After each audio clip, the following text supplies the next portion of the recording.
আসসালামু আলাইকুম ওয়া রাহমাতুল্লাহি ওয়া বারাকাতুহু। সুপ্রিয় শিক্ষার্থী বন্ধুরা, আজকের ক্লাসে আমরা অষ্টম শ্রেণীর বাংলা এর চতুর্থ অধ্যায়ের তৃতীয় পরিচ্ছেদ নিয়ে আলোচনা করব। তো তৃতীয় পরিচ্ছেদে রয়েছে বাক্য। বাক্যের দুটি অংশ থাকে, উদ্দেশ্য এবং বিধেয়। এখন আমরা যেটা করব, নিচের বাক্যগুলো পড়ব। এই বাক্যগুলোতে কোনগুলো হচ্ছে উদ্দেশ্য, কোনগুলো বিধেয়, সেগুলো নিয়ে আলোচনা করব। এর আগে আমরা একটু জানবো যে বাক্য কাকে বলা হয়। বাক্য হচ্ছে কতগুলো শব্দ পাশাপাশি বসে যদি কোনো মনের একটা পূর্ণ ভাব প্রকাশ করতে পারে, তখন সেটাকে বলা হয় বাক্য। বাক্যের দুইটা অংশ থাকে, তাই না, উদ্দেশ্য এবং বিধেয়। এখানে নিচের বাক্যগুলো পড়বো, পড়ার পরে এই যে দেখো উপরে বাক্যগুলোতে কাকে উদ্দেশ্য করে বলা হচ্ছে তা বাম কলামে লিখবো, আর যার উদ্দেশ্যে তার উদ্দেশ্যে কি বলা হচ্ছে তা ডান কলামে লিখবো। প্রথমটি করে দেখানো হলো। যেমন দেখো এখানে এখানে সিনথিয়া বই পড়ছে, তাহলে কে বই পড়ছে, কাকে উদ্দেশ্য করে বলা হচ্ছে। তো এখানে সিনথিয়াকে উদ্দেশ্য করে, তো সিনথিয়াকে উদ্দেশ্য করে কি বলা হচ্ছে, বই পড়ছে। বাকি যেগুলো এগুলো আমাদের পূরণ করতে হবে।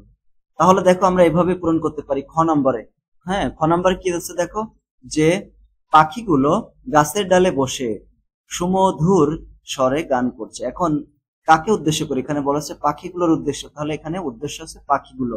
আর গাছের ডালে বসে সুমধুর গানে স্বরে গান করছে, তাহলে যে গাছের ডালে বসে সুমধুর স্বরে গান করছে, এটা হচ্ছে উদ্দেশ্য করে বলা হয়েছে, এটা হচ্ছে বিধেয়। সাদা কালো, এই যে এখানে দেখো সাদা কালো ডোরা কাটা, হ্যাঁ, ডোরা কাটা জামাটা, এই পুরোটাই কিন্তু উদ্দেশ্য, এই উদ্দেশ্য করে বলা হচ্ছে সাদা কালো ডোরা কাটা জামাটা ছিঁড়ে গেছে। এই ছিঁড়ে গেছে তাহলে কি হয়েছে, কি বলা হয়েছে, ওই জামার উদ্দেশ্যে ছিঁড়ে গেছে, এটা হচ্ছে উদ্দেশ্য। তারপর দেখো আমাদের স্কুলের প্রধান শিক্ষক, এই পুরোটাই উদ্দেশ্য করে বলা হয়েছে। হ্যাঁ, তাহলে এখানে উদ্দেশ্য হচ্ছে আমাদের স্কুলের প্রধান শিক্ষক এই দিকে আসছেন, এই দিকে আসছেন, এই যে উদ্দেশ্য হচ্ছে কি, যা বলা হয়েছে তার উদ্দেশ্য বলা হচ্ছে এদিকে আসছেন।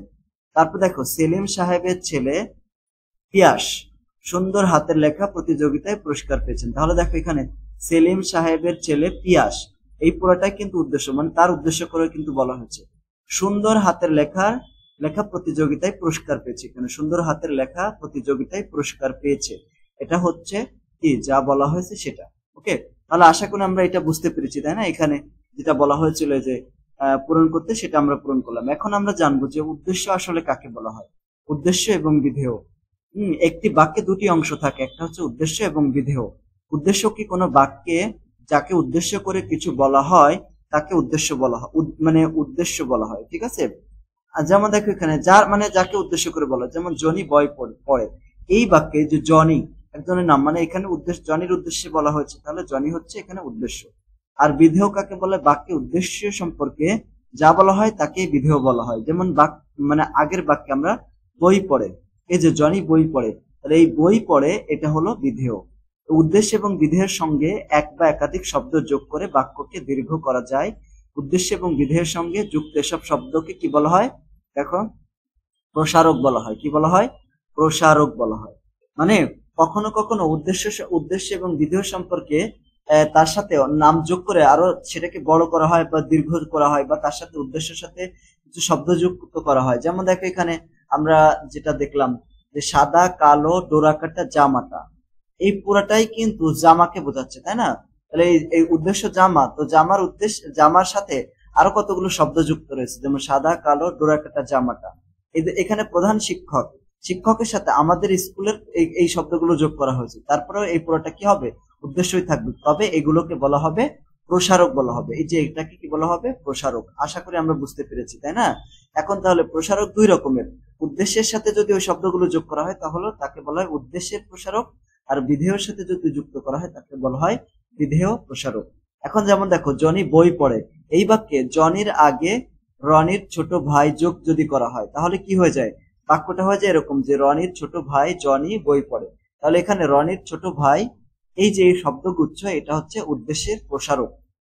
উদ্দেশ্য হচ্ছে কি জনি, জনির আগে রনির ছোট ভাই, এই শব্দগুলো তিনটা যুক্ত করা হয়েছে, তাহলে এই তিনটা শব্দ একত্রে এগুলোকে বলা হয় প্রসারক। যেহেতু এটা এই যে শব্দগুলো জনির উদ্দেশ্যে ব্যবহার করেছে বা জনিকে নির্দেশ করে, এজন্য এই রনির ছোট ভাই এই শব্দগুলোকে বলা হয় উদ্দেশ্যের প্রসারক।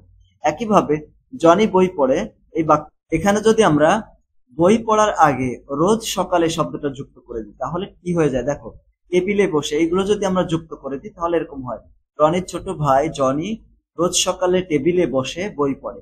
এখানে দেখো রোজ সকালে টেবিলে বসে, এই পুরাটাই কিন্তু উদ্দেশ্যের সম্পর্কে আরো ব্যবহার করা হয়েছে, শব্দগুলো যোগ করা হয়েছে। এখানে রোজ সকালে এবং টেবিলে বসে শব্দগুচ্ছ বিধেয়ের প্রসারক, মানে বিধেয়কে প্রসারিত করেছে এই শব্দগুলো, তার জন্য এটাকে বলা হয় বিধেয়ের প্রসারক।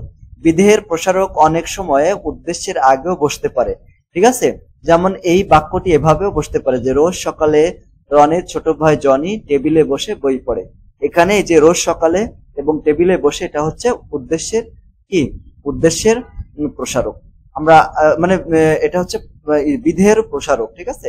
এখন দেখো এখানে প্রসারক যোগ করব, নিচে কিছু বাক্য দেওয়া হয়েছে, দেখো কিছু বাক্য দেওয়া হলো, নির্দেশনা অনুযায়ী বাক্যগুলোতে উদ্দেশ্যের প্রসারক এবং বিধেয়ের প্রসারক যোগ করো। এখানে দেখো, এখানে যেমন 1 নম্বর বাতাস বইছে, এখানে এখানে বাতাস হচ্ছে বাতাস, এখানে উদ্দেশ্য কি বলতো, বাতাস, এই বাতাস হচ্ছে উদ্দেশ্য, এর উদ্দেশ্যের প্রসারক আমাদেরকে যোগ করতে হবে। তাহলে এটার উত্তরে আমরা চলে যাই, উত্তর আমরা এভাবে লিখতে পারি, দেখো যে বাতাস বইছে, বাতাস বইছে, তাই না। তাহলে এখানে সবুজ ধান ক্ষেতের উপর দিয়ে, তাহলে এখানে উদ্দেশ্যের প্রসারক, দেখো বাতাস বইছে সবুজ ধান ক্ষেতের উপর দিয়ে, এই সবুজ ধান ক্ষেতের উপর দিয়ে এটা হচ্ছে উদ্দেশ্যের প্রসারক। সুমি কোথায় গেল, তো এখানে সুমি হচ্ছে কি প্রসারক, তাহলে সাত সকালে ঘুম থেকে উঠেই সুমি কোথায় গেল, এই যে সাত সকালে ঘুম থেকে উঠেই, এই শব্দটা হচ্ছে উদ্দেশ্যের প্রসারক। একইভাবে দেখো 3 নম্বরে বলা হচ্ছে যে সিরাজউদ্দৌলা অল্প বয়সে সিংহাসনে বসেছিলেন, উদ্দেশ্যের প্রসারক যোগ করতে হবে। উদ্দেশ্য কি, সিরাজউদ্দৌলা, তাহলে নবাব আলীবর্দীর অত্যন্ত আদরের দৌহিত্র সিরাজউদ্দৌলা অল্প বয়সে, দেখছো সিরাজউদ্দৌলা, এই পুরাটাই হচ্ছে কি উদ্দেশ্যের প্রসারক। কতটুকু উদ্দেশ্যের প্রসারক, নবাব আলীবর্দীর অত্যন্ত আদরের দৌহিত্র, এই পুরাটা হচ্ছে কি উদ্দেশ্যের প্রসারক। হ্যাঁ, উদ্দেশ্যের প্রসারক, আমাদেরকে উদ্দেশ্যের প্রসারকই তো যোগ করতে বলা আছে। এবার বিধেয়ের প্রসারক, এখানে দেখো পাখি ওড়ে, এই যে ওড়ে, ওড়ে হচ্ছে কি উদ্দেশ্য বিধেয়, তাহলে নদীর চরে কাশফুলের উপর নানা রকম, এই নানা রকম এই পুরাটাই, এখান থেকে দেখো এখান থেকে এই পর্যন্ত এটা হচ্ছে কি বলতো বিধেয়, মানে ওড়ে, ওড়েকে নির্দেশ, মানে ওড়ের সম্পর্কে ব্যবহার করা হচ্ছে, এই পুরাটাই হচ্ছে বিধেয়, এই পুরাটা হচ্ছে কি বিধেয়। সুন্দরবনের বাঘ কমে যাচ্ছে, বিধেয়ের প্রসারক যোগ করতে হবে। তাহলে এখানে পরিবেশ বিপর্যয়ের কারণে, তাহলে এই পুরাটা, ঠিক আছে, যে এই পুরাটা সুন্দরবনের বাঘ কমে যাচ্ছে, তাহলে এই পুরাটাই হচ্ছে বিধেয়ের প্রসারক। মামার দেওয়া কলমটি হারিয়ে গেছে, এখানেও বিধেয়ের প্রসারক যোগ করতে হবে। তাহলে মামার দেওয়া কলমটি হারিয়ে গেছে, তাই না, তো আমার জন্মদিনে মামার দেওয়া, তো আমার জন্মদিনে এটাই হচ্ছে বিধেয়ের প্রসারক। গাছ লাগিয়েছি, উদ্দেশ্যের প্রসারকও যোগ করতে হবে, আবার বিধেয়ের প্রসারকও যোগ করতে হবে। আমি আমার বাড়িতে অনেক গাছ লাগিয়েছি যাতে পরিবেশের ভারসাম্য রক্ষা হয়। দেখো আমি আমার বাড়িতে অনেক এই পর্যন্ত হচ্ছে গাছ, তো এই গাছের এটা হচ্ছে প্রসারক, মানে উদ্দেশ্যের প্রসারক। লাগিয়েছি যাতে, যাতে পরিবেশের ভারসাম্য রক্ষা হয়, এই পুরাটা হচ্ছে বিধেয়ের প্রসারক। স্কুল ছুটি হবে, এখানে উদ্দেশ্যের প্রসারকও যোগ করতে হবে, বিধেয়ের প্রসারকও যোগ করতে হবে। আমাদের স্কুল, এই আমাদের এটা হচ্ছে উদ্দেশ্যের কি বলতো, উদ্দেশ্যের প্রসারক। ছুটি হবে, আমরা মাঠ পেরিয়ে বাড়ি যাব, তাহলে এই যে আমরা মাঠ পেরিয়ে বাড়ি যাব, ঠিক আছে, ছুটি হবে, তাই না, এটা ছিল, তো এটা হচ্ছে তার বিধেয়, এটা হচ্ছে বিধেয়, এই বাক্যটার বিধেয়। মানুষ সফল হয়, উদ্দেশ্যের প্রসারকও যোগ করতে হবে, বিধেয়ের প্রসারকও যোগ করতে হবে। এখন মানুষ সফল হয় তার চেষ্টা ও সৎকর্মের মাধ্যমে, এখানে মানুষ সফল হয়, তাই না, মানুষ সফল হয় তার চেষ্টা এবং সৎকর্মের মাধ্যমে।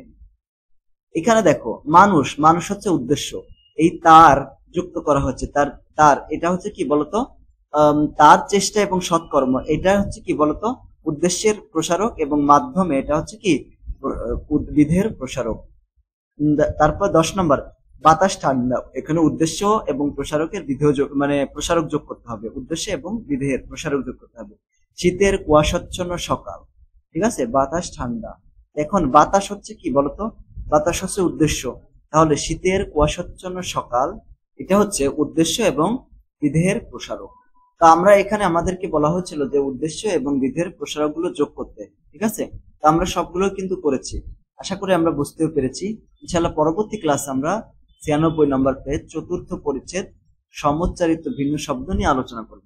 তা আজকের ক্লাসটা তোমার কাছে কেমন লাগলো সেটা কমেন্ট করে জানিয়ে দিও, আর যদি ভালো লাগে তাহলে আমাদের চ্যানেলটি সাবস্ক্রাইব করে ক্লাসটি বন্ধুদের সাথে শেয়ার করে দিও।